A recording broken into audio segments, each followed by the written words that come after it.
What is the difference between appreciation and appropriation? Between admiration and fetishization? Should Asians as a minority group just be grateful to be fetishized?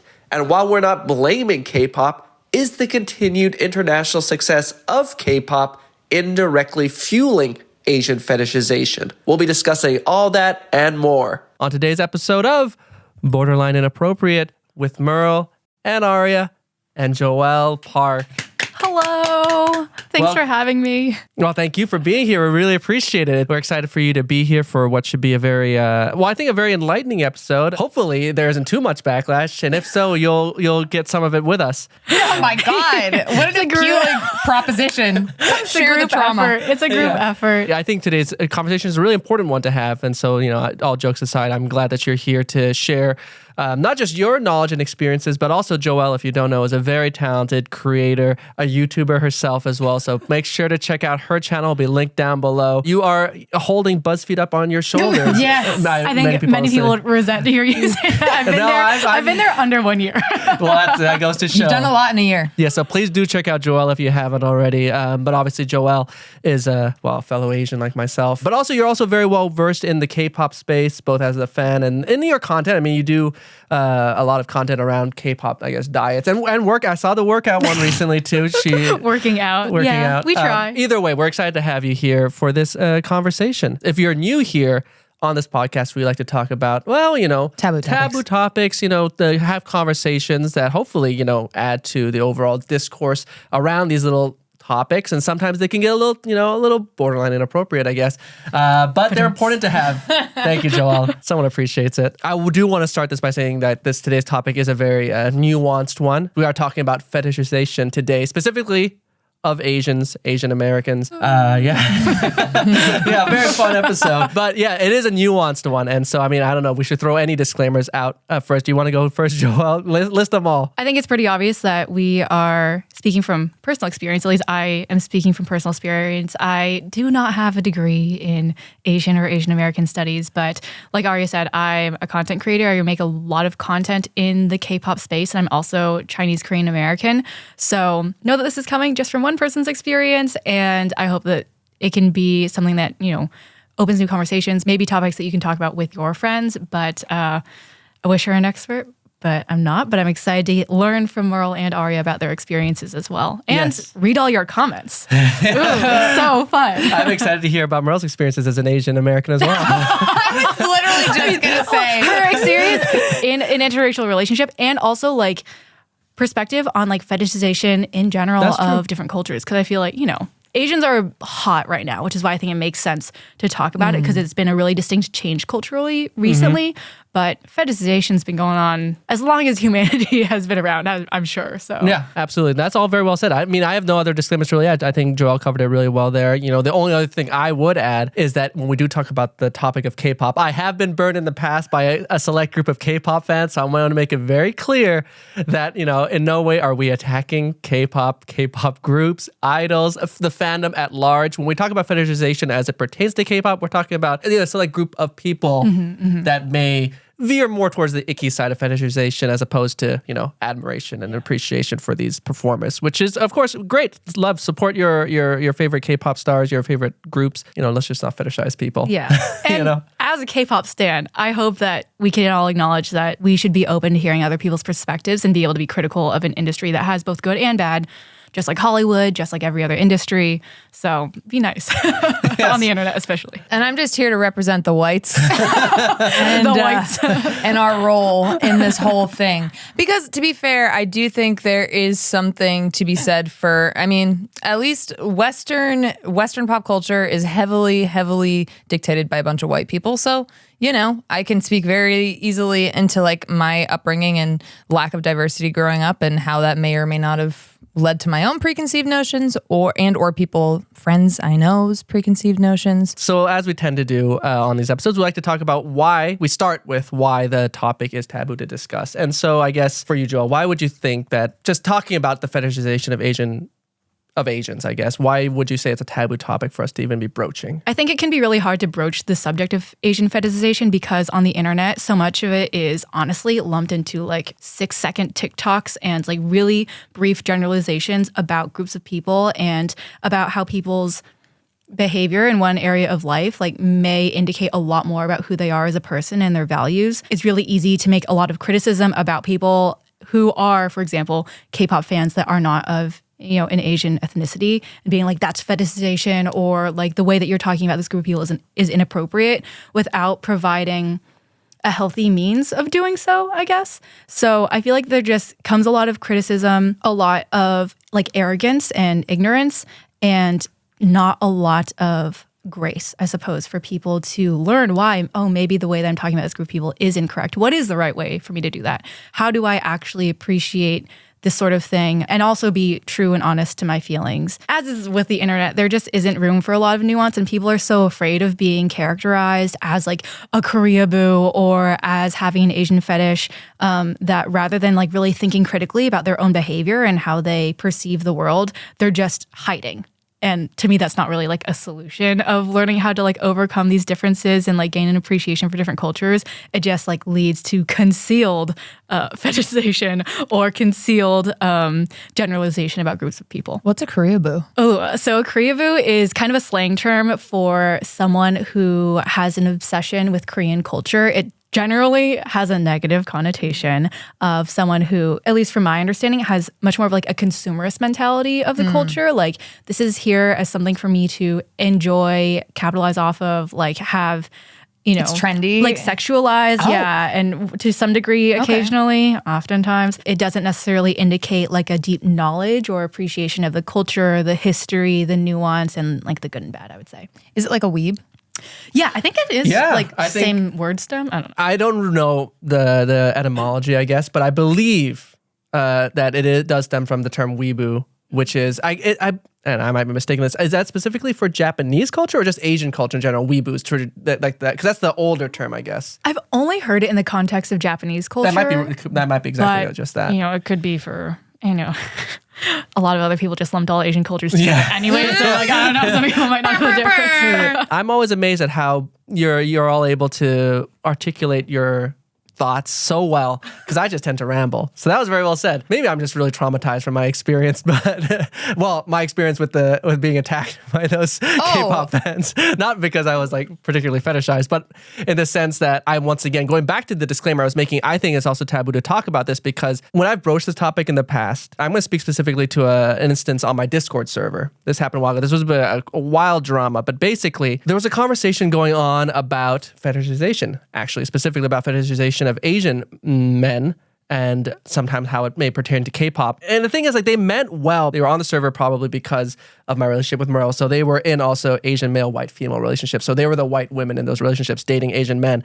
And so this one person, basically, when we were talking about how, there is fetish, we were just talking about the existence of fetishization of Asians. And she was triggered. I think she meant well, but the way she was arguing, she basically said, so we can put white male celebrities on a pedestal, but not Korean celebrities, which is against the point, because we're not saying that we shouldn't admire or find Asians attractive. That's the point I'm trying to make here, is that what's taboo is that I think some people may take this as us saying, it's wrong to find any Asian, wrong take. That is not attractive. Like, it's not, if you find an Asian attractive, that doesn't mean you're fetishizing them. I guess the taboo nature of this that sort of worries me is that I don't want people to think that we're saying that Asian men shouldn't be admired or Asians in general shouldn't be found attractive or be celebrated. There's a power dynamic at play as well. When it's a white person who's being fetishized, like this argument that like, you can be attracted to white men and drool over white men, but you can't like drool over like an Asian man. It's like, there's just something a little different when it's a white woman and an Asian man or woman or person, because there is historically a power difference. The power dynamic is different. So here's a person with a lot more power and privilege. Sometimes it feels like the fetishization or appreciation even maybe comes a little short, because ultimately there's still a power dynamic problem. It's kind of like, okay, are you also advocating for this group of people? You appreciate the culture so much. You also, it brings a lot to your life. Are you also walking the walk? Maybe like, is that another reason? Like, is it that, do you think there's like a power dynamic? Because it is an interesting argument. I think there's something to be said for like her being like, oh yeah, but I just really appreciate the culture. That's great to appreciate the culture. Do you also advocate for the culture? Like, do you know what I mean? Like, do you think that's why it feels a little different? Or that's why it feels a little icky? Yeah, I feel like that's a big part of it. And this came up so much during the height of COVID and like Stop Asian Hate and all that. And Asians were receiving so much criticism. Like even in my hometown in San Francisco, like Asian people were getting like punched on the bus. Like that was a trend to like punch an Asian on the bus, which is crazy and terrifying. And it was during a lot of those moments that people were like, okay, all the K-pop stans, like, where are you? Like, you love to post about this and to enjoy the music and enjoy the food and the culture or whatever. But when, like, push comes to shove and there are groups that need help, the less attractive, like the elderly, the disenfranchised, people of the same community need help. Like, where are you? Are you willing to be out, like, stand up for people who really need it? Or are you only involved in this for your own benefit, for your own, pleasure and enjoyment? The other thing I think that is potentially taboo is there's this notion that some people may have that, why are you complaining? Like, okay, so you should be happy that, you're getting attention, I guess, because historically speaking, and we talked about this in an earlier episode, historically speaking, Black women and Asian men were the least likely to find matches on dating apps. And so, some people might be like, well, what's the problem? People are finding you attractive. What's so wrong about that? Which is a take that a lot of people have. So like, why are you complaining about being fetishized? Like, I would be so happy to have the attention. I was like, that's a crazy sentence. I'd be so happy to be fetishized. And people have that. I posted, I shared this thing with you on the document that I sent to Joelle in the research. And there was just this one Reddit thing that was kind of like, it was a Reddit post from just a random guy on a thread. And the quote goes, anyone who cares about fetishization are freaking losers. Have you ever seen fucking good looking white men care about that shit? No. Which there's a lot to unpack there. Because obviously, white men, the height of power, I don't think they don't even have to worry about that. So that's not something of course they're not going to say anything. But that does tie into my point that, there are people that will think like, why are you complaining? Like, why are you like, you're a freaking loser if you're complaining about being fetishized. So I think that's where it gets a little taboo too, because some people might be like, why are you complaining? The fetishization, whatever, of white men, I've never heard of that. I'm sure it exists, but I do feel like in the word fetishization, I think there is a degree of dehumanization. So you can fetishize white men, but they still hold all the power. You can fetishize white women, and I'm sure some people do, still hold more power than the majority of people. I'm not saying it's right. When it comes to a minority, whether it's a woman or a person of color or a woman of color, whatever it might be, the fetishization, I think it all circles back to like, okay, you're appreciating how they look. There's something you find attractive about this, and it does generally have a sexual nature to it. So are you just using it for your own sexual or consumer gratification and then leaving it there to deal with the struggles that are inherently in society? Is it just something for you to play with when you feel like it and then leave it alone? I think that's why it's taboo. I think that's why it's kind of gross. It's like, if there's so much appreciation, why isn't there more equality? And I think white people, once again, hold more responsibility here because they hold more power. So if you're going to appreciate a culture, uplift the culture. And don't, like you just said really well, not just the attractive parts, uplift every corner of it, learn more about it, and spread that knowledge to your family that might not be as open-minded, I guess, or as aware. What are the differences, I guess, between cultural appreciation and cultural appropriation? Joelle, take the floor. Yes. I did a whole history project on this in high school. There we go. In my globalization class.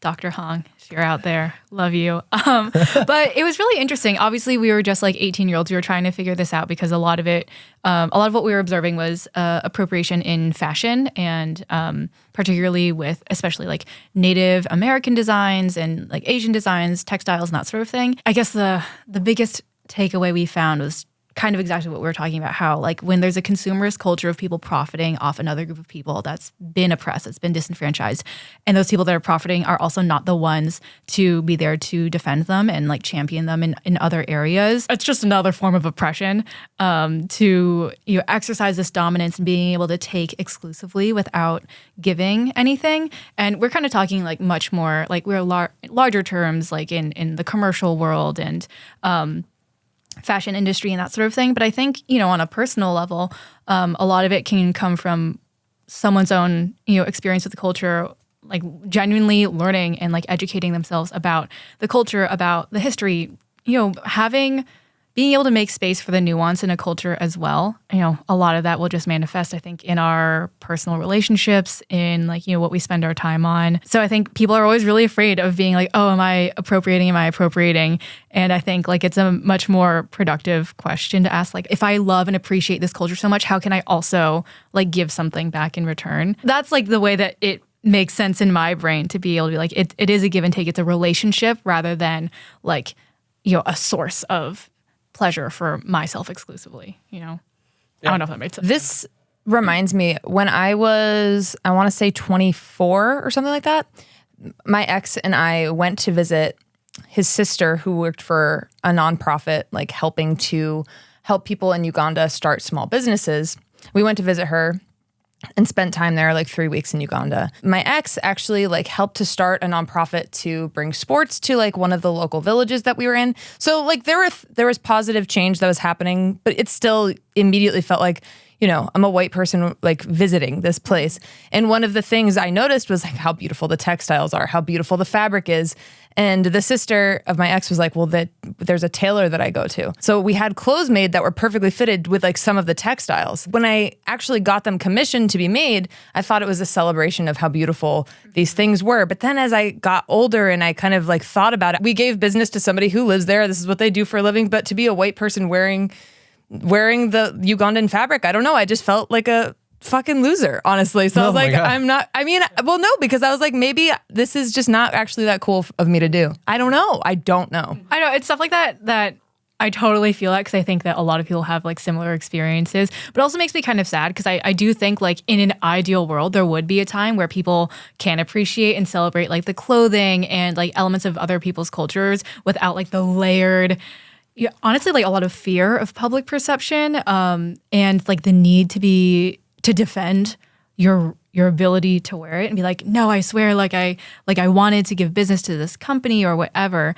We just live in a very imperfect, broken world, so that's not the case right now. But I think that hopefully in the future, as we're kind of seeing more, and we see more cultures being celebrated, I hope that will one day be the case where we can like have freedom to like really genuinely express our love of other cultures. But obviously that also will take work. It takes like going and learning and standing up for these different groups of people, while we celebrate them too. So I know. Well, so I didn't know. I mean, it took a lot, honestly, it took a lot of like reflection and growth. I was like, why does this feel wrong to wear this? And then I wore it to a fucking wedding. But then after the wedding, I was like, I don't think I'll ever wear this again. It felt weird. I think it's a good examination, and I think it's like a productive use of self-reflection. I feel like so much self-consciousness just leads to like a rabbit hole of like self-degradation and like uselessness. But that's actually like a productive thing to think about. It's like, let me really think about what I'm contributing to the world. What does it mean for me to wear this? And like, I know, what does it mean for me to wear this? That's ultimately what it is. Because it's like, it's not even in this moment of time. I feel like now we're spending too much time on this, but no, you're pretty Joe. I don't know. At the time, it was like a nice memory. And then it became weird. It just became uncomfortable. And I was like, okay, if it doesn't feel right, then just don't do it. With Asian culture, Asian textiles, do you think if someone were to do something similar and then come back to the US, should they not wear those clothes? Like a kimono. I would never fucking wear a kimono because like that just doesn't feel right. Absolutely. So do you think, I guess, what do you both think about what I've just said? Do you judge me? Do you think I'm a bad person? I don't think you're a bad person because you're acknowledging it now, the ickiness of it. Even as an Asian, I wouldn't probably be wearing a kimono. If I spent a really long time in a country, I had a lot of strong relationships there. I learned a lot about the history, the culture, and everything. And I had bought like a piece of clothing there to commemorate that experience. And it, stays consistent with me throughout my life that I am always like, staying up to date on what's going on. I am like trying to advocate for that group of people. I think I would feel like a little more comfortable wearing it, where it's like, it's part of who I am too, to like appreciate and to really like be there for that cultural group. And when I think about it in reverse, the way you said, if someone went to Korea, bought like a hanbok or whatever and was wearing it, the nature in which they're wearing it would make such a big difference to me because they just are like huge fans of Korean culture. They really enjoy and appreciate, they understand the history and whatever. And like some of them are really beautiful and really cute. I'd be like, okay, like I feel like this is something that's not just like an aesthetic for you to try on because it's trendy right now. Like you're ride or die for Korean culture, and like that's interesting for you. Like maybe you're a historian, maybe you like studied Korean history, like love that. The problem is that for a lot of people, it's just like, oh my gosh, this is so pretty. And it's like, it makes me feel like Blackpink. So I'm going to wear it right now. And maybe I'm going to get it tailored so that it's really short and sexy and I can be like a sexy Korean girl. Or like for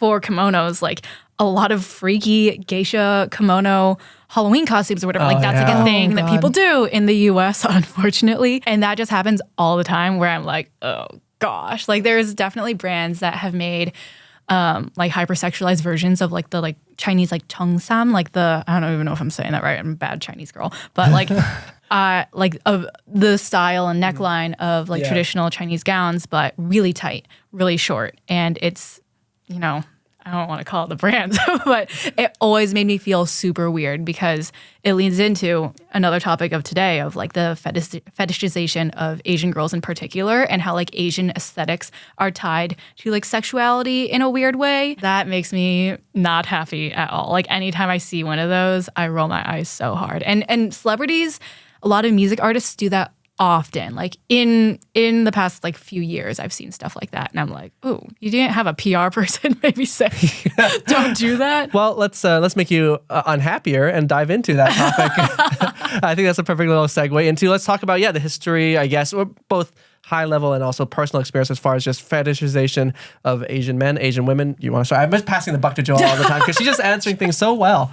You know? I'm honored and scared. But for anyone who's watching or listening that is not super familiar with the tropes of Asian women in media, historically, there's been two kind of primary tropes. The one of like the dragon lady, the woman who wields her sexual power and seduction to manipulate men, manipulate people of other cultures, normally white people, to gain power. And she's kind of like the snake lady. On the other hand, there's the idea of the Asian woman as like the docile and subservient, quiet Asian girl. I forget, there was a term for it. I think it might be like the lotus flower trope or something.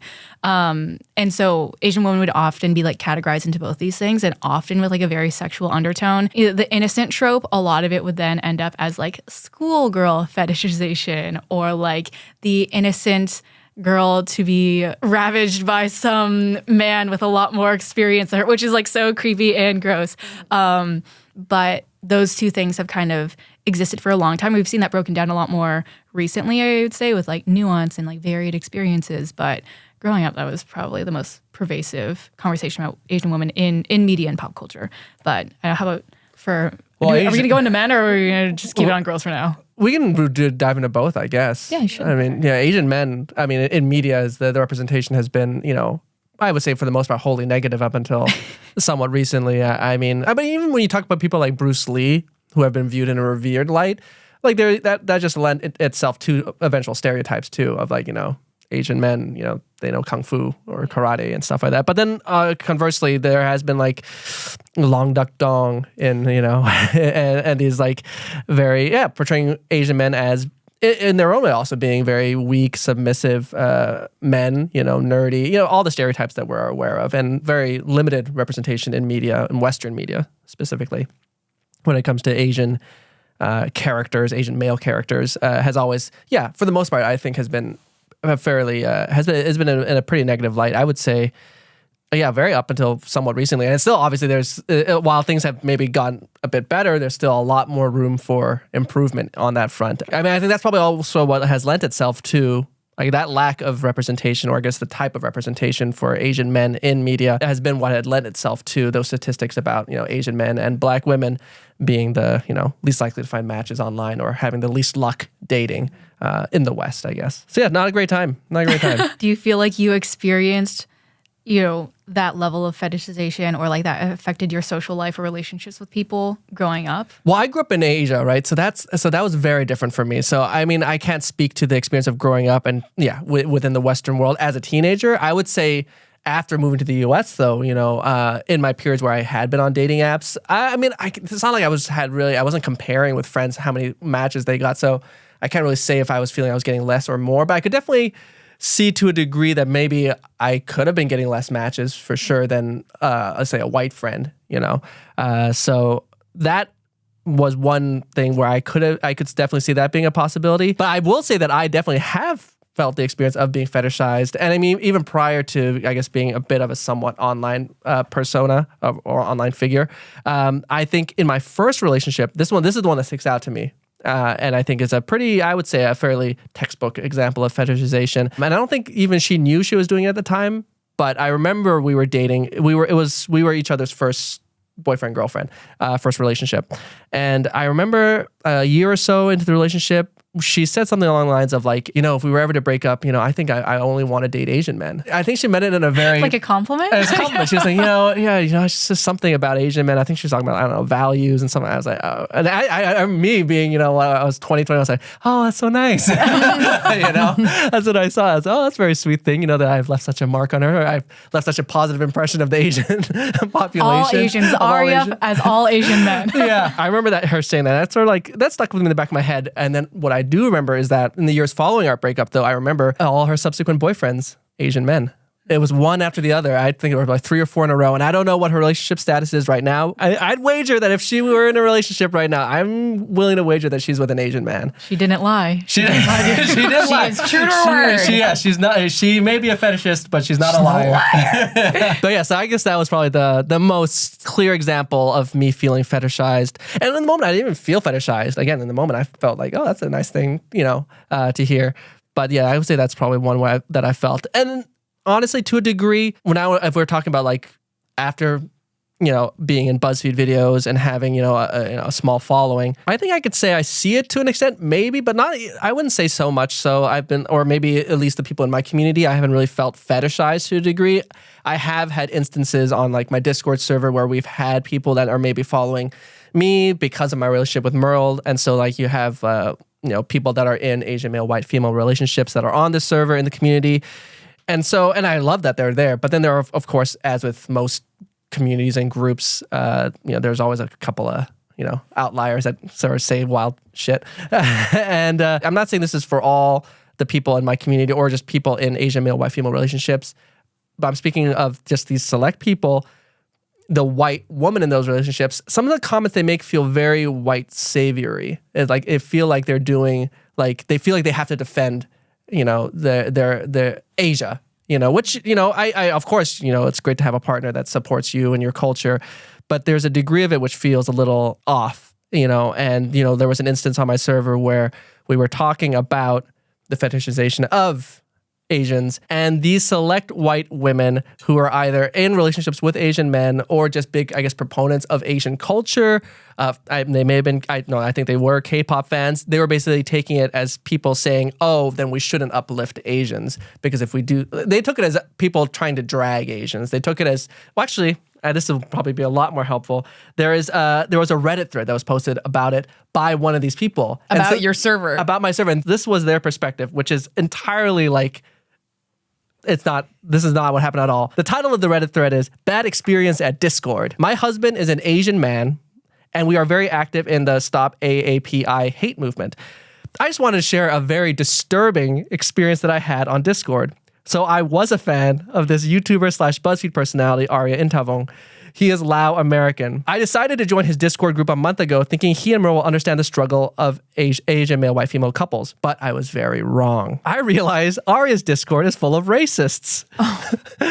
There were other AMWF couples there posting pictures and they got branded as Koreaboo. Absolutely not true. There's a lot of AMWF couples there and people are really surprised when they say AMWF selfies and they wonder, and it's again not true, why are there so many white women here that like Asian men? Like, hello, Aria and Merle are AMWF. They will attract AMWF followers. So basically, right at this point, they're basically painting it as, they're saying as essentially that the server is full of people that don't support Asian male, white, female relationships, which you would feel if they're on this server, they would be in support of me and my relationship. They talk about how people are branding Asian male, white, female relationships as, oh, these white women are fetishizing Asian men. They're putting them on a pedestal. And then white people who post Kpop or K-drama content also got heavily bullied and criticized. The majority of his mods are white people, not true. And they bully Asians and white people who defend Asians. This is where it gets wild. It's already wild. What is going on? Yeah, and she says, I never really realized so many people can really hate our coupling, the AMWF Dynamic. One person exposed them saying, I think AMWF couples and K-pop stans here get attacked because of white hegemony. it's because the white man always has to have higher value than an Asian man. So basically they're saying that they think that these people on the server are trying to put white men on a pedestal above Asian men. And she was met with bullying comments. And these were not bullying comments. These were people trying to understand what the hell they were talking about. She wasn't banned. Aria did not ban her, but all the people there really hate her. And I don't know why Aria befriends them. Maybe he is scared of losing followers. And this is where it gets even wilder. So this white woman then says, Aria also lets them devalue him and push him around. It is like he is being held hostage. It's strange because aren't they his fans? Aria and Merle also do not make videos of them together anymore. I guess the racist comments got to their heads. Oh my God. God forbid we want a life. It is sad Aria and Merle doesn't have an AMWF community. Maybe they feel like they are all alone. They're like, they should really monetize that more. I haven't revealed to that Discord yet that I have an Asian husband for fear of being attacked. It's in your profile picture. We know. But it's just wild because it's like one of the moderators they're dealing with is a Latina. She's also a huge K-pop fan. And so like their whole arguments about basically not supporting K-pop or just not supporting Asians, it was completely wild. And then there's this whole idea, kind of in a patronizing way that, Aria's letting him, he shouldn't be letting them treat him this way. You know, he's feeling devalued, they're bullying him. It's like they feel like, I don't know, it's just wild. Like the leaps in logic there were crazy. But so yeah, that was just a wild one. And we kept going back and forth for a while. And it seemed like it was just a giant miscommunication. Because again, honestly, as wild as that is, I don't think her heart's in a bad place. In a way, she was trying to say that, Aria needs support from her community. No, she's like, blink twice. He needs to save you. Literally. Yeah. So that was just weird. It just felt weird, like her talking about me feeling being held hostage in my own server and stuff like that. And again, it just felt weird coming from a white person. I think there's going to be comments where people are going to be like, in the beginning, you said if you're going to be someone who loves like a certain culture, you should be uplifting and advocating for them. But then when you mentioned the person in the Discord, like they were thinking they were like advocating and doing the right things for the culture. Like I know we're going to see that comment. So do you want to like explain why the white savior element of it, how that kind of makes it less cool? Again, everything's just so full of nuance here, right? And so even in that specific like subtopic is a nuance in the sense that yes, you should be standing up for the cultures that I guess yeah, you should be standing up for these cultures, but at the same time, also know your place a little bit in the sense that like stand alongside, but not, or even necessarily, on the way, sometimes stand behind, like it's like someone like, let's say if you're the Black Lives Matter movement, like if you're a white person leading the charge, it's kind of like, it's nice, you're in support of the cause, but like a white person shouldn't be at the head of the march, what I'm trying to say? It's the same sort of thing. It's like, you can support, stop AAPI hate, but you shouldn't also be then like telling an Asian man, you shouldn't let them treat you like this, like let me fight for you, you're being held hostage in this situation. It's like, okay, like we appreciate the support, but also like there's a balance to this thing, I feel like the biggest red flag for me that came up from my understanding of the situation, what's going on, since I have not seen the actual conversation, was just that this kind of all started because this particular woman was really uncomfortable with the criticism of fetishization in, I guess, Asian male, white female relationships.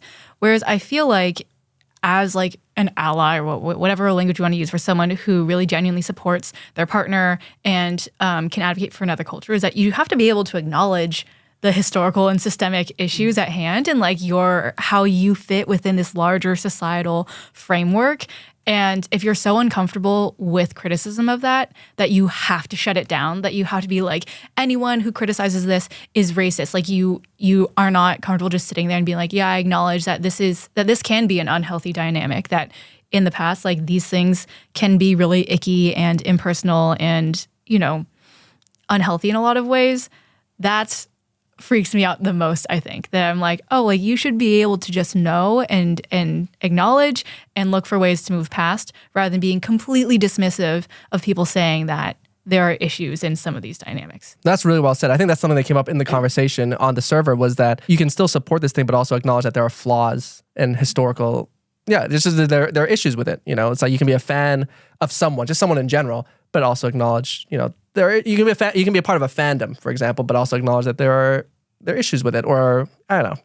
You said it very well. There's nothing else for me to really add there. I feel like I could have done a better job explaining that whole situation. And so we do have receipts. If you want to join the Discord server, ping a moderator, and they go the chat, the thread is still there. Ping a moderator, and they'll direct you to the thread, and you can see the full conversation. So you know that I'm not painting this, in a wild light. Because again, I also like, I get that in her mind and in the minds of these select people, they were in their mind defending their partners, defending Asian men, Asian culture.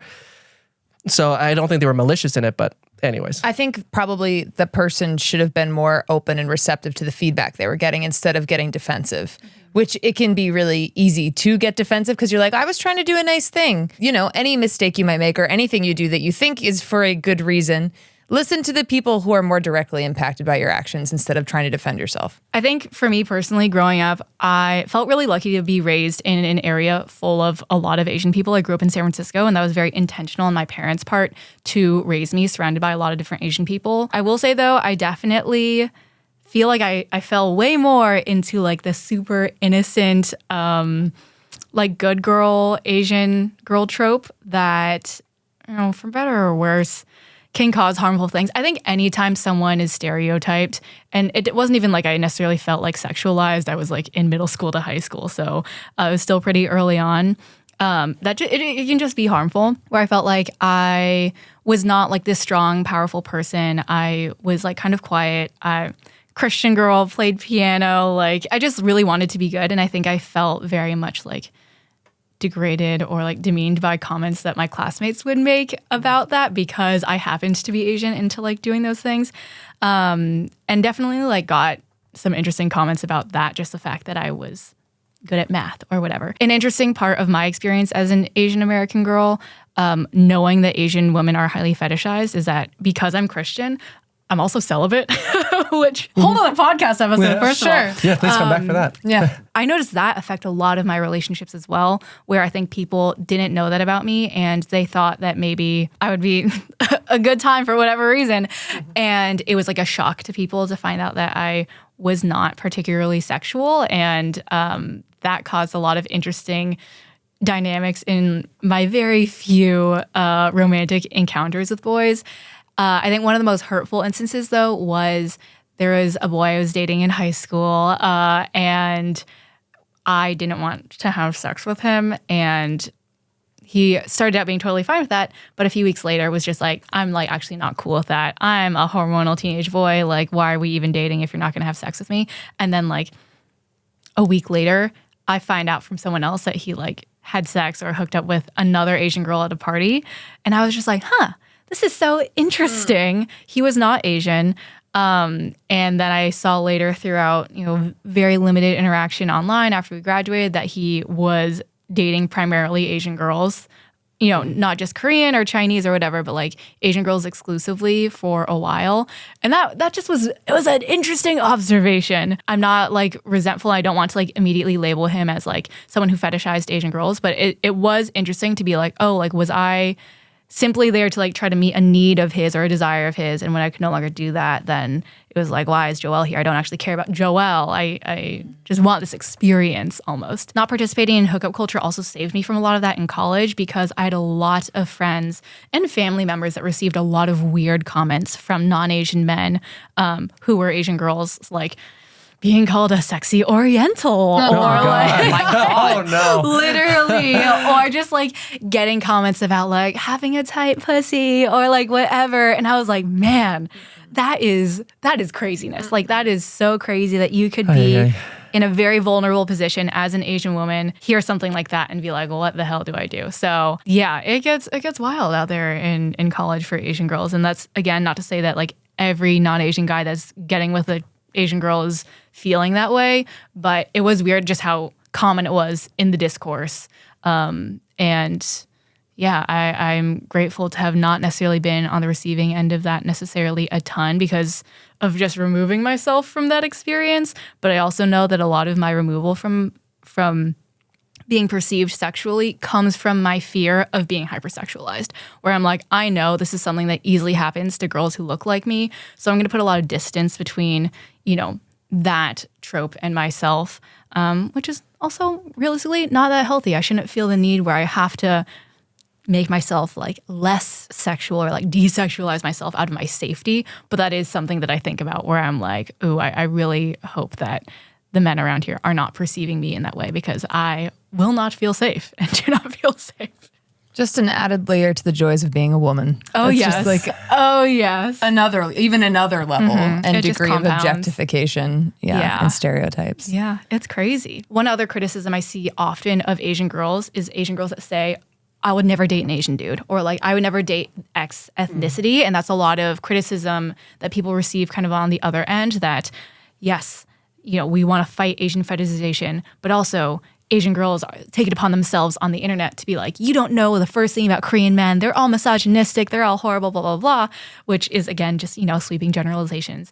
But still like founded, obviously, in cultural experience, maybe like personal trauma and that sort of thing. I used to be one of those girls that was like, I'm not going to date an Asian guy, or I'm not going to date a Korean guy. And now you've been in a long-term relationship with your now in a 7-year relationship with Sean, beautiful man.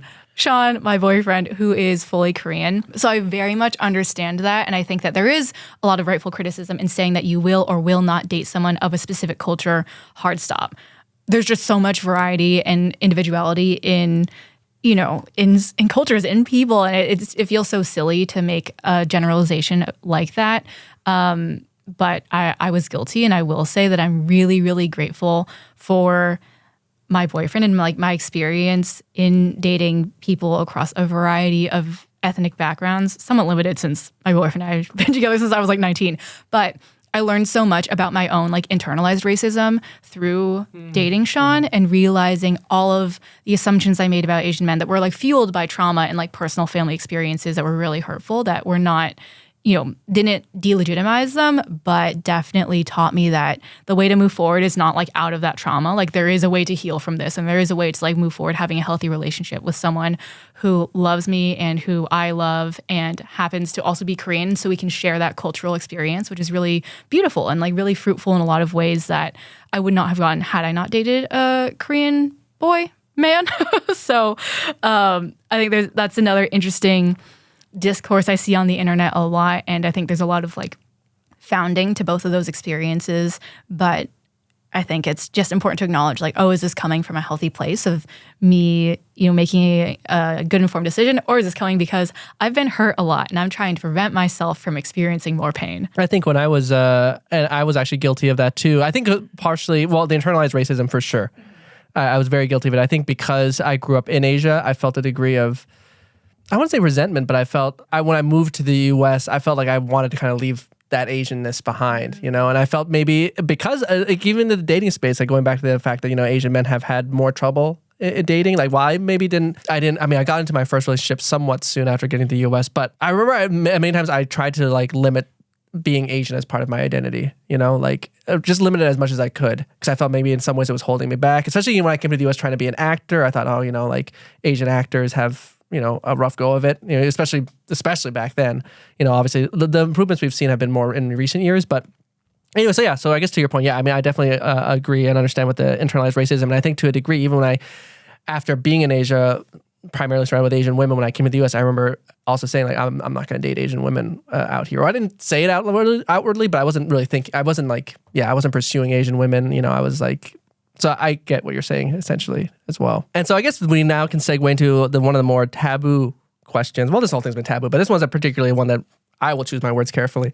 But yes, is in a way, and it's not to blame it, but is Kpop indirectly fueling Asian fetishization? Ooh, I actually have so many thoughts on this, because I think that just as a really big Kpop fan and as like a half Korean person, it's been really fascinating and largely a really enjoyable experience to see Kpop and Korean culture kind of come to the central stage of the world. It can feel really nice to have your culture celebrated and to have people in your community finally be acknowledged for their talents or their beauty or whatever. At the same time, though, there's two things that are kind of like the thorns in the rose that stick out to me. One is that just like as a Korean person, like I have to acknowledge that there is definitely like a glorification of Western culture and whiteness in a lot of Asian cultures. And that's because of, systemic oppression and like global superpowers, a lot of politics and that sort of thing, where proximity to whiteness can often be celebrated. Having fairer skin or a taller nose or speaking perfect English without an accent and that sort of thing. And there's a lot of reasons for that. And I don't blame anyone for that whole thing's existence. That's true across many cultures. But with that, I'm aware that in a lot of K-pop, it's marketed specifically to increase the perception of Korea in the global worldview, particularly in the West. Like, it was a soft power movement encouraged by the government to globalize the world and introduce them to Korean culture. So it was kind of manufactured in a lens where they're like, man, this is me making kind of a joke out of, a pretty serious topic, but like, man, I really hope the white people like this and will give us a Grammy, or I really hope that like Americans will sing along to this, because that's what success looks like in this industry. And I don't blame Kpop or whatever people's decisions for that, because I understand like they're trying to do the best for their people, for their country, bring opportunities to people that didn't necessarily have them earlier. And if in their eyes success is, celebration in America, then like that's how it is. So that's like one element of it.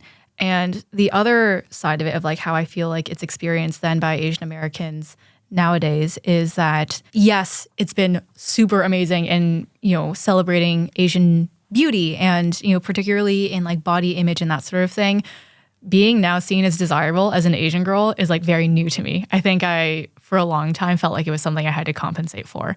And now I'm like, oh, people love that I'm Korean. How fascinating. But it then also created just a new standard. It added like an Asian archetype to the book of desirability that the world kind of, draws from. So it's not like all Asians are celebrated because we all look different. It's that, oh, if you're tall, super, super skinny, fair skin, dark hair, dark eyes, delicate features, like that's the ideal Korean. So now we have like a Korean or East Asian beauty standard that maybe feels nice because it's a little bit closer to home. It's a little bit closer to something that's attainable for you. I don't have to like bleach my hair blonde to be conventionally beautiful. But I do. I know, Aria didn't get out of it yet. I'm getting there, slowly but surely. Yeah, it just seems like it now added a new standard that Asians can fall short of. That's a little bit closer. So it's like, oh, well, like, why aren't you like Ri Jung-hyuk, because you're kind of close there, but that's a K-drama protagonist. I was pretending I understood. I got that. Yeah, but it doesn't seem to me to necessarily be a solution always to like add more archetypes to this book of conventional beauty, which I think is progress in like the world as we see it, but there's always then going to be like an inadequacy. So I was thinking a little bit about like, oh, if that's the case, like what is an ideal world that I want to live in terms of like how the world perceives me. But yeah, I think at the end of the day, we would all love to be embraced, not despite our Asianness, not because our Asianness, but just as we are. And then at the end of the day, a lot of it's just going to come down to like our individuality and being able to be confident in who we are, regardless of like the global or like larger perception of the level of our beauty and where we fall within that archetype. Because, I think I'm kind of resigned to the fact that like the world is not always going to think that every element of me or my culture is beautiful, but like I can at least, and that's just kind of, how things are going to be for at least probably my lifetime. I was like transfixed listening to how you put that, because you put it so well. I feel like it covered across the board. It's like, yes, it's a step in the right direction, but we are nowhere near there yet. Like, it's something to be celebrated, but also analyzed, right? Yeah. That's what it is. I think I keep talking about nuance, but that's what it is. Like, this whole thing is it's so not black or white. It's not like, and we should celebrate, K-pop and the success and the attention it's brought to. I mean, I'm not Korean, but I love, seeing all these, Asians so well represented in media, not just K-pop, you're seeing, just Asians, the increased representation of Asians in Western media is great to see in general. But at the same time, we can and should also be open to analysis and criticism of some of the negatives that may crop up. If any of you watch Loki on Disney Plus, it's honestly one of my favorite shows. Big Marvel fan. I was really excited to see that they cast Ki-hee Kwan, who came back into fame from Everything Everywhere All at Once in the series. So I was like, oh, I wonder what his character is. And he's kind of known for like being a goofy character. And I think that, he's phenomenal in a lot of different ways. But his role in Loki, I don't know, without too many spoilers, his role in Loki is like an engineer. He's like known for his brain. That's his asset to the team. And I was like, okay, that's interesting. But like he does genuinely play that role well. Okay. Few more episodes in, the one Filipino actor, part of his character is revealed to be a criminal escaping prison. And I was like, Like, what kind of decision making went into that? And if you're not aware, I think that it's kind of a general trope that within Asians, obviously, for a lot of like fair skinned or like East Asians, the trope is nerdy and like the brainiac, like a little dweeby, but that's necessarily bad. I'm pretty dweeby too, so I can own that.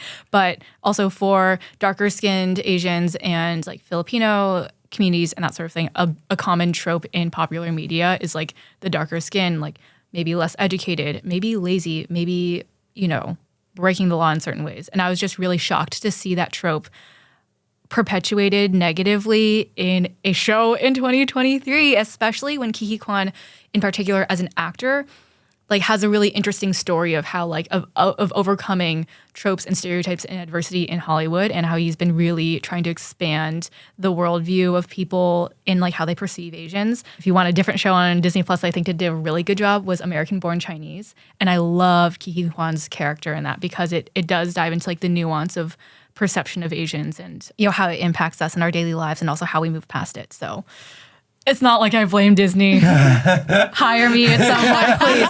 But it's all that is to say that we still see it today. Like there is progress being made, absolutely, but these things still happen. I'm not saying that like a Filipino person can never play a criminal or that an Asian person should never play an engineer or a doctor or whatever. It's just that if that's the only roles that are available, like what kind of world are we living in? You know? Especially like you said, when it wasn't necessary to the plot. To the plot. Did not need that at all. Yeah, because especially from the perspective of the question was initially about Kpop. You answered it very well, and you know a lot more about that space than I do, so I don't want to misspeak. Like I said, I had an experience. Aria's traumatized. I will try. If you don't know, and again, I'm not blaming Kpop. I'm blaming the select group of fans. But I had an issue a while ago where I made a video for the BuzzFeed Unsolved Network about the Burning Sun scandal. We won't get into all of that here, but essentially, it's a scandal involving a popular Kpop. He's an idol. He wasn't. There were a lot of people involved. I think one of them or a few of them were like idols or big in the entertainment. The primary backlash I got from the video were from fans of this one, I guess, former K-pop star named Seungri, who was a part of, I believe, Big Bang. He was part of this scandal that involved embezzlement and prostitution. And so I made a video about this, and for the most part, again, a lot of K-pop fans were in agreement because this man was eventually convicted too. For his crimes, but of course his diehard fans that believed he was innocent, they came for me and they were sending death threats to me.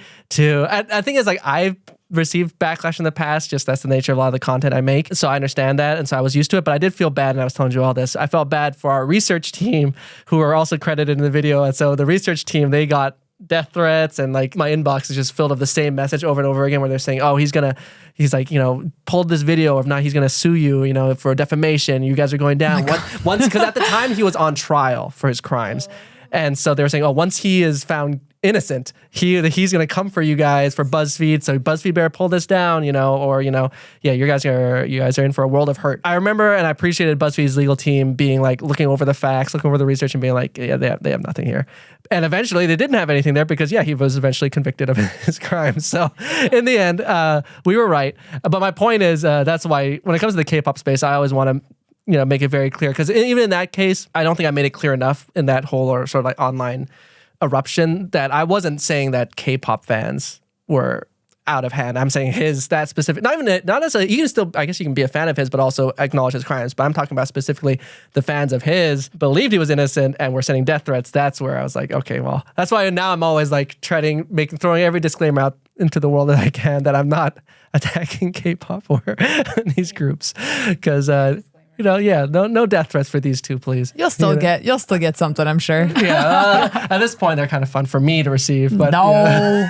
They're not fun. Don't say that. Let's not threaten. Death threats are never fun. There's no need for a death threat. If you have a disagreement and want like an educated civil discourse, comment section, blow it up. Yes.